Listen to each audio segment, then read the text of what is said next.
Blast Live. We're talking about what you're talking about. You all ready for this? Mm-hmm. Dun, dun, dun, dun, dun. This is a sham. No. Nope. Y'all, just stop. Get real. Welcome to DBL. Hello, everyone. Everyone looking fine. I like you in black. Thank you. I like our new cups in black also. I know everybody. Cheers. Cheers to the new cups. All right. And for this show. Very exciting. Yeah. All right, we have a really interesting topic I want to get to, and please chime in on our YouTube and on our app, because it's a lot about what you guys are feeling right now. There's this big controversy, I don't know if you've heard about it, going on right now in Canada.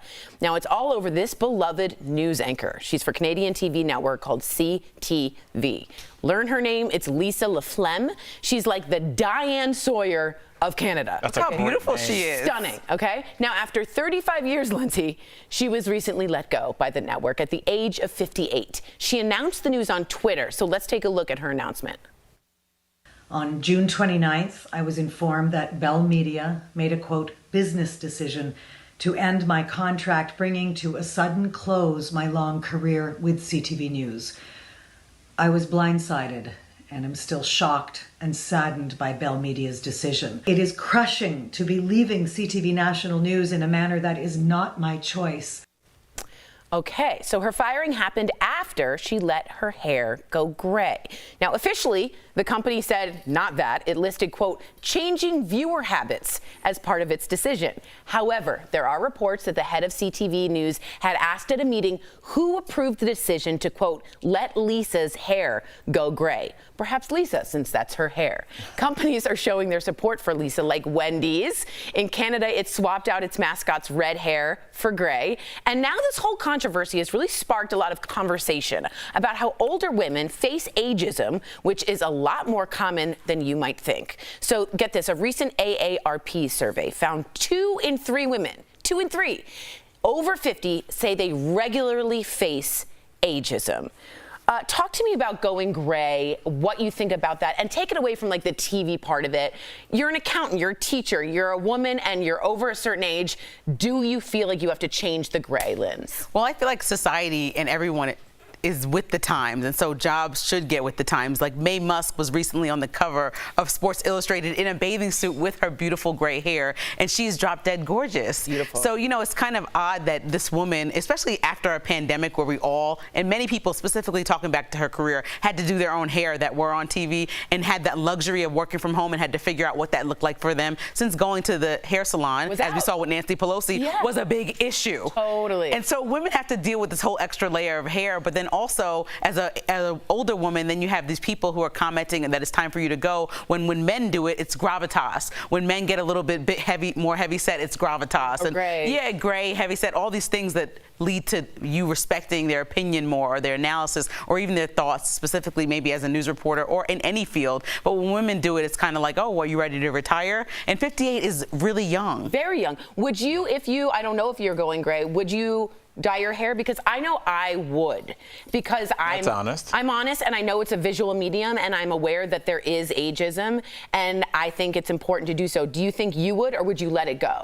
Well, I have like a couple strands and it's not enough to dye, so I just been leaving them. But I have a friend who's so beautiful to me that has, like, you know, when it grows exactly in a patch, and she has this beautiful patch on the side of her hair. Other than that, her hair is jet black, and I think that that is just so unique to her. And so, you know, hopefully there will be spaces that would allow me to choose whichever I wanted to do. That's true. Al, may I ask you if you have faced ageism as a man?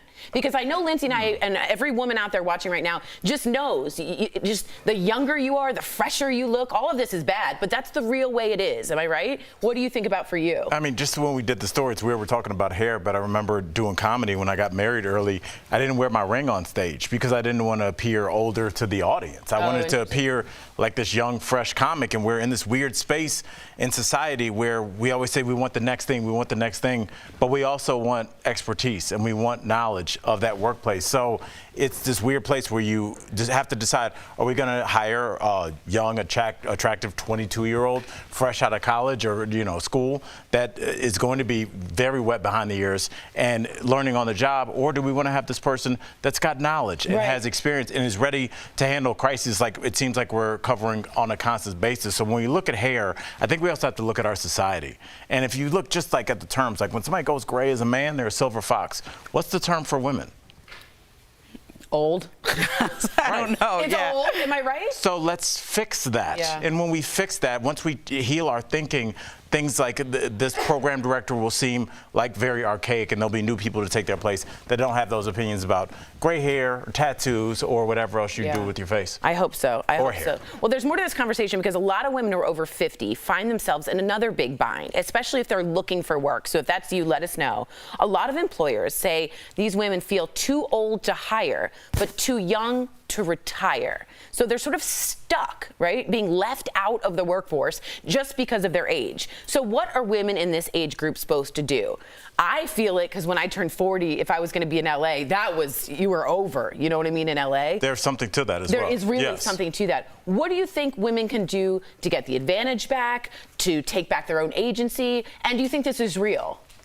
I mean, I'm embracing, like, I've always been like a grandma at heart. So like, to me, aging has always been something that I was looking forward to. I also had really amazing examples in my family of women who completely aged, like my grandmother. She retired and then started her business, her seamstress business, as a retired woman from working sewing clothes for other people. So this is something that I'm like, just because someone else stops us, luckily we're in a position where we can have our own businesses. We all do things that we make our own money. And so that's why it's always been so important for me to figure out what I have going on personally, outside of like aesthetically what I'm doing for someone else and what, is making money for another company. It's like, what are you doing for yourself so that you can't be in a situation? Because I've seen them with my own eyes working in several big media companies. I've seen women get ushered off the stage way before the man did in many situations, local news and national news. And I've been like, whoa, she was still great. Right. And it was too early. Right. And do you think you made that other production company or whatever it is you're doing because of a fear that might happen to you? No, I specifically made it as a protection to myself to know that I know how to do more than just be a face for anybody. So it's important for me to understand everything about my industry so that I'm never in a position where I can't work. I always can work. That's amazing. Al, what do you think about women that are too old and too young to retire? I have to believe that once again capitalism will come to save the day, because what's going to happen is once you block off a lane and say that people can't go here, what it's going to create is this incredible job pool of eligible candidates, and other companies coming up will go get that talent that is sitting there probably undervalued, and so you can get them at a fair price for your company, maybe not even for them. But what is going to happen, no different than what we saw with Victoria's Secret. They said, hey, we're not making our undergarments for big ladies, and guess what, a bunch of companies are like, we will. Fenty. And how'd that work out? How'd that work out? Victoria's Secret. I think we're going to see the same thing with gray hair. Interesting. And Keanu Reeves, I love that he's dating his girlfriend has bright gray hair. It's fabulous. It's a color. It's a beautiful color. We love it. Coming up on DBL, it's been 25 years since Princess Diana died. And today, we're taking a look back at her iconic life. Plus, top secret documents on the floor, what the Department of Justice is saying about its search on Mar-a-Lago. Stay tuned. Closed captioning provided by It's so Hey, just stop by to say we're taking over. We're made of this. We're taking over. You know what time it is. We're taking over. Like, she looks so much better. Sierra, over here, Lee now says, I am a manager in the food and beverage business. I had owners let me know to hire young, good-looking girls. So it definitely does happen. I have heard that if you're the face, even if like a drive-through, they want like young, good-looking, but that leaves out smart, educated, but I do hardworking. see other businesses like they'll depending on the product, they will have like older, more distinguished women. Name one. Like a Mercedes or a Lexus dealership.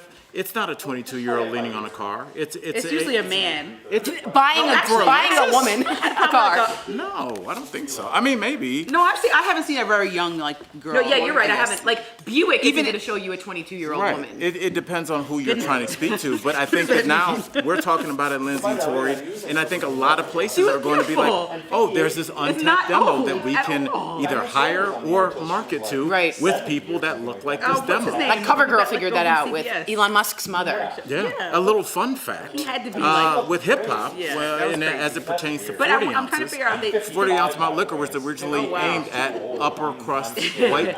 But did they have a working class conversation with her folks, about they weren't buying it, so they needed a pitch person to sell that to the neighborhood. So they would get black people like Billy D. Williams, who had credibility as a movie star in the 80s, but also had credibility in the white community to transfer that over. Billy Dee was an older guy. I mean, I guess that would lead There's them always to... going to be a place in the market for whoever you're trying to sell to. Yeah, someone to And represent. yes, it will always take care of itself, and that's for as many problems as there are with capitalism. Would it be more of a problem if they would You're ask for a capitalizing on a gap in the market. And if There's a vacuum there. If there's a vacuum there, these people will be my friend at East said sucked she up couldn't- and used. And also, you can sue. You can always sue. Well, in Canadian laws, like broadcasting laws.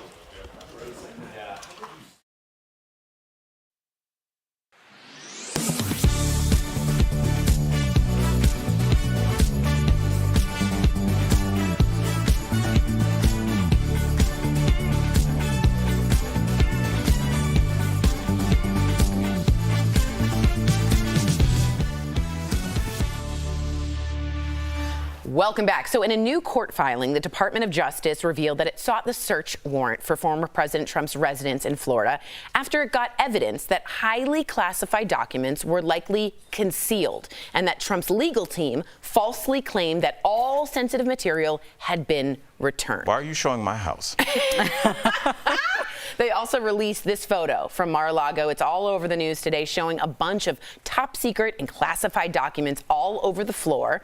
Meantime, the list of documents the FBI recovered from the president's home included some information on the president of France, Emmanuel Macron. And there's a lot of speculation now that this info on Macron may include intelligence on the French president's sex life. I feel like I'm in a soap opera. Trump reportedly bragged to some of his aides that he knew illicit details about Macron's love life, and now officials on both sides of the Atlantic are desperate to know if this is some of what was recovered. I also have to say, from being in D.C., when you see top secret, that's a big deal. When you see SC next to it or SC1, that is like next level top secret. You're not supposed to talk about what is that even about. That is national security, spies. That is where our informants are located in other countries. This is what worries me. If you're the party of law and order and for the military, this is trash to have on the ground that could really hurt some of our allies. What do you think, Linz? Well, I think as we're trying to understand what exactly happened, what the raid was about, what documents were found, when we start talking about the leader of France, sex life, it seems like this is where the message gets lost, because to me, that's uninteresting to me. Fair. Is there something, when you said that there are people getting caught that shouldn't have been getting caught because of information being leaked, that's one thing. Protecting our national security, that's another thing. But when we're talking about the French, you know, the leader of France, sex life, it just is kind of like, this is why people start to make the whole thing a joke. Totally. That's what I feel like, that's the headline coming out of here. It trivializes everything. I don't know, because when you think about what it would take to compromise somebody, you would need something embarrassing on them. You think about how I saw similar patterns with Jeffrey Epstein and Hugh Hefner. Mm-hmm. They both had these kind of mansions where rich, famous people would come and sow their oats. I'm sure some things were legal. I'm sure a lot of them were not. And I'm sure all of it is on tape. Yep. And there's a reason why Jeffrey Epstein is the most interesting figure for the public, but yet there's only one documentary about him that's got 4 episodes. Yeah. The Fyre Fest has 2 whole documentaries about it. And it's because the people that are on those tapes made sure that they that didn't come out, and that Mr. Epstein managed to hang himself amazingly under watch as America's #1 crime suspect at the time, with 2 sleeping guards. So there's a reason why certain sexual things do not come out, and there's a reason why people have those things. It's because it gives you incredible leverage. And so if somebody had this kind of information over the leader of France, what could they use that for? It's a bargaining chip, right? It's a bargaining chip. And what I'm worried about, I agree, I don't want it to go to, oh, it's sexy time. I'm worried about our informants on the ground that are doing things that might be getting killed because of this information. Let's say none of it's in there. The fact that any of it was at Mar-a-Lago on the floor is wrong. It was supposed to have already been given up to the DOJ. Coming up on DBL, we're honoring Princess Diana on the 25th anniversary of her death, how her legacy lives on.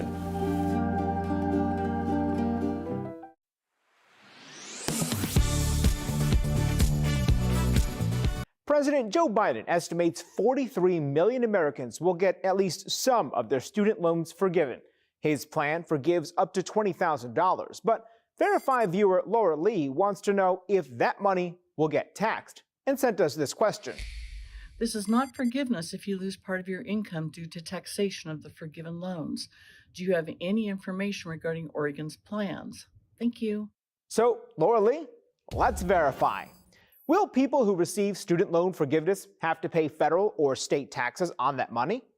Our sources are the American Rescue Plan Act of 2021, the White House, the Tax Foundation, the Oregon Department of Revenue, and Andrew Lautz with the National Taxpayers Union Foundation. To answer this question, we have to go back a year before the president's announcement. In March 2021, Congress passed the American Rescue Plan Act. This was part of a COVID-19 relief package and stipulated that any debt forgiven between December 2020 and January 2026 does not count as income. Lautz tells Verify this includes student debt announced by Biden. So, no, people who receive student loan forgiveness won't have to pay federal taxes on that money. As for state taxes, it depends on where you live. If your state has an income tax, then it can decide whether to tax forgiven debt as income. Laura Lee is in Oregon, and the state's Department of Revenue told us it won't tax forgiven debt. While not every state has decided what to do, no states have announced so far that they will tax the forgiveness. With your Verify, I'm Brandon Lewis. Are you skeptical of headlines and what you see on social media? We are too. The Verify newsletter answers your questions, clarifies what's true and false, and even includes a daily fun fact. Go to verifythis.com/email to check it out. Welcome back to DBL. This always gets me. Her death shocked the world, but her legacy has never faded. Today, we mark, unbelievably, 25 years since the death of Princess Diana. Now, before we talk with our very own British insider, Stephanie Jones, let's just take a look back at Diana's remarkable life.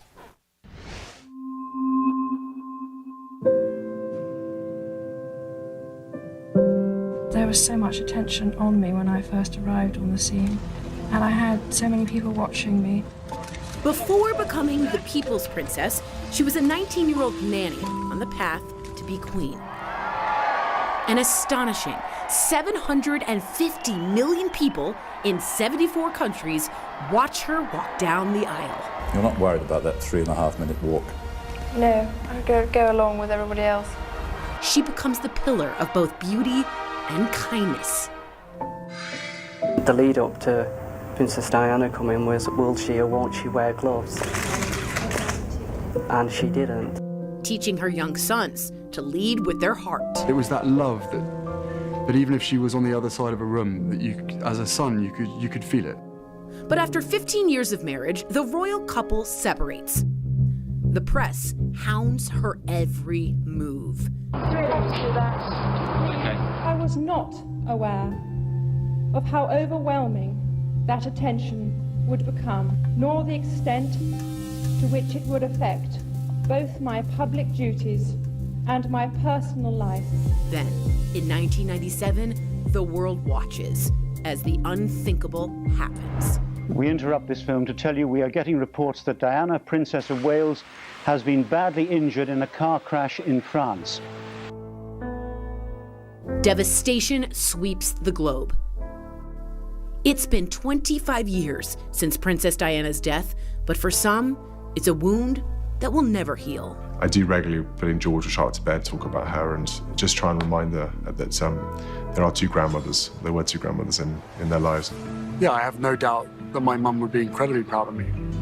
I'm living the life that she wanted to live for herself, living the life that she wanted us to be able to live. Goodbye, England's rose. May you ever grow in our hearts. You were the grace that placed yourselves where lives were torn apart. What a special human being. Sorry. No, it's okay. Steph, what was it like in England? I know this is hard for you too. The night she died, because I remember she at first was in an accident, then she said, what happened? And then it was like, she's gone. Yeah, absolutely. I think not just the people of the UK, the entire world was completely shocked. And let's just remember, she was only 36 years old. so young, leaving behind 2 very young boys and an amazing legacy, let's be honest. Like, we're now a quarter of a century later talking about her, the lives that she impacted. And I think it genuinely shook the entire world. Everyone was so devastated. And like, to this day, people are still like you, Tori, they're grieving. They're grieving. The emotion's right there, isn't it? Yeah. That kind of leads me to my question. Like, we're obviously upset over here on the other side of the pond. Like, how is England marking this day? So right now in Europe in general, so people are laying wreaths, flowers, artwork at the site in which she passed away in Paris, and also outside Kensington Palace, which is where she resided in London. But these are from fans. These are from the public. This is not from the royal family, which I want to make very clear. Yeah. They said 5 years ago that they would be mourning Diana only in private now. So, which I think is a very fair decision for both William and Harry, because to go through that emotion on every anniversary, it must be horrendous. Yeah. Steph, can I ask you, what would you be doing if you were in England today? I think I would be like everyone else who will be watching the specials. There's going to be a lot of TV specials on her, commemorating her, talking about her achievements, her legacy that she's left behind, looking at, you know, her life and how it's impacted the rest of the royal family, because I think she definitely shook the royal family up in many ways. Well, as Americans, we're always told that Princess Diana changed the monarchy. And we see some things happening present day. So did she really? I really think she did. And it's gone both ways, in all honesty. As a British person, I am so fond of our royal family. They have done so much for the world, for the Commonwealth. They are incredible. And I think, you know, they are very, what maybe in America or other parts of the world they might not understand is, they've dedicated their lives to acts of service. They're very private. They don't like the limelight or paparazzi. And I think, just like Harry and Meghan, Diana decided she didn't want to be a part of that. She wanted to be free, especially when obviously her and Charles separated. And I think, you know, that was before social media, and the paparazzi went absolutely wild. And like, we could never have foreseen what would have happened, and the fact that they chased her ultimately to her death. Yeah, they hunted her down. Hunted her down. Yeah. I had a question for you about that. One is, there was rumors she might be going to America, which is a lot like Harry.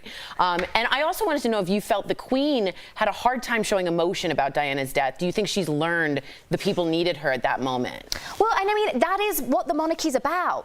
They're not regular, everyday people. Right. They are the backbone of the Commonwealth. They don't air their dirty laundry in public. They are very private. They are, you know, they're not like us. They're not just sat around, you know, chatting about their personal lives. I mean, and that's what I mean when I say it's an act of service. They put themselves, their personalities, their own honest thoughts and opinions to one side and only show a certain image. And I think that for the royal family was a real battle. Like, how much do we show? Do we show emotion? Because she showed so much. But does it make them look weak? Exactly. So I think it's a very hard thing. It's a very fine line, and the world loved Diana. She was the people's princess. People are still grieving today, and I think her legacy will live on. Thank you so much, Steph, for that insight. Thank you so much. We'll be right back. Promotional consideration is brought to you by... When class action lawsuits reach a settlement, a notice goes out to everyone who could claim a portion of the money. But when those notices suddenly appear in your inbox seeming to offer free money, it's natural to be suspicious.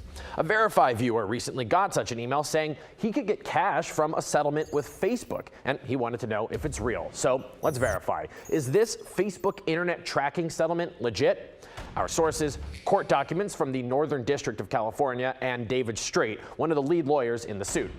The notice our viewer got included a link to a website called fbinternettrackingsettlement.com. That may seem like a suspicious site at first, but it is in fact pretty common for pages like this to be set up for class action lawsuits. The site also lists a specific case number for the settlement, so we looked up the court records. And documents from the U.S. District Court in Northern California match the documents listed on the website. The docs also specifically list the website's URL as the platform that people should visit to file their claim or object to the terms of the settlement. We also reached out to the legal team that brought the suit, and one of the lead attorneys said, quote, "Yes, the website is legitimate, and we encourage all class members to consider filing a claim." So we can verify, yes, this Facebook internet tracking settlement and its website are legit. The suit alleges Facebook improperly tracked people's data, specifically U.S. Facebook users who went to websites that displayed Facebook like buttons in a certain period between 2010 and 2011. If you fit that bill, you can go to the site and file a claim, and you could eventually get your cut of the $90 million deal. Facebook did not admit to wrongdoing in the settlement and did not respond to our request for comment. With your Verify, I'm Casey Decker. As people wait for more information from the Department of Education on what to do next to claim this loan forgiveness benefit, there's also the question of if the program could get tied up in court. The Biden administration points to something called the HEROES Act as giving them authority for the sweeping student debt cancellation program. So what is it and how is it connected with student loans? Our sources are the Higher Education Relief Opportunities for Students, or HEROES Act, the Department of Education, and the Biden administration. The HEROES Act was passed after 9/11. It allows for the forgiveness of student loan requirements during certain periods of hardship in the country, like during a war or national emergency. It became law while U.S. troops were fighting in Iraq and Afghanistan, and lawmakers agreed they should be protected from growing loan burdens. This accompanying legal opinion cites the HEROES Act as justification for the debt cancellation program, which the Biden administration has said is directed at, quote, addressing the financial harms caused by the COVID-19 pandemic. The Department of Education also stood on the HEROES Act to initially pause student loan collection in 2020 during the Trump administration. However, some say this is too broad an interpretation of the HEROES Act, or even a case of presidential overreach. Members of his own party have even long questioned if this is something the president has the authority to do. So how would a legal challenge happen? That's actually a big question here. With the way the judicial process works, someone would have to make the case that they've been personally harmed by this to have standing in court to challenge it. But it's something we know Republicans and conservative advocacy groups have already started talking about. With your Verify, I'm Abby Larico.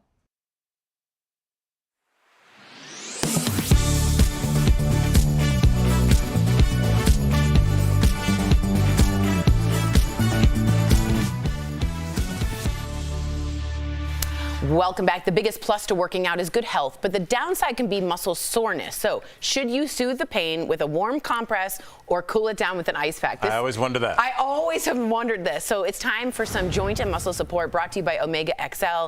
So experts say that ice can reduce pain and inflammation by decreasing blood flow to the affected area, and it's best for severe or acute pain, like a strained muscle. However, heat can soothe and heal muscles by increasing the blood flow and is better for chronic pain or injuries. Omega XL has improved the lives of millions of consumers, supported by 30 years of clinical research. Omega XL's powerful and proven benefits has transformed the lives of athletes, celebrities, and dedicated daily users. Call 1-800-686-5325 or visit omegaxl.com for more information. And people speaking about Steph and Diana saying, I love hearing from Steph, says Rolling Trouble. And Just Me says, I'm waiting for an all Diana network on cable, maybe a sub-channel of Lifetime or something. And it would be big. It would. Yeah. She changed the world that much. She really did. DBL's new every day. We'll see you same time, same place tomorrow. Bye, guys.